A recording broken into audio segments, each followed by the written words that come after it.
বড় কথা হচ্ছে আপনি তো চুনপুটি, আপনার নেত্রীকে বলুন 1-to-1 একটা ডিবেটে বসতে। সব মিডিয়া থাকবে, 1-to-1 ডিবেট হবে আপনার নেত্রীর আর আমি বসবো। যদি আপনার নেত্রী আমাকে হারাতে পারে, আপনার দলের আমি ঝান্ডা ধরে নেবো। পারবেন? ব্যবস্থা করুন। আর আপনার নেত্রীকে যদি আমি হারিয়ে দিই, আমার দলের ঝান্ডা ধরাবো না ওনাকে বলুন।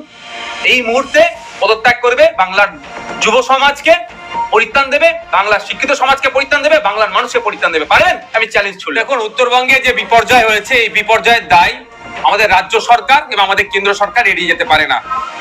এর দায় রাজ্য সরকার কেন্দ্র সরকারকে নিতেই হবে।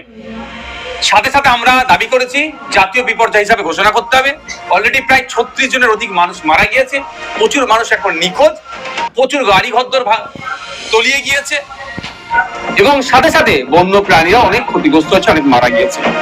আজকে যদি কেন্দ্র সরকার ইন্দো ভুটান রিভার কমিশন তৈরি করতো, যেভাবে ভুটান থেকে মেঘমাখা বৃষ্টি বলুন বা ওখানকার বৃষ্টি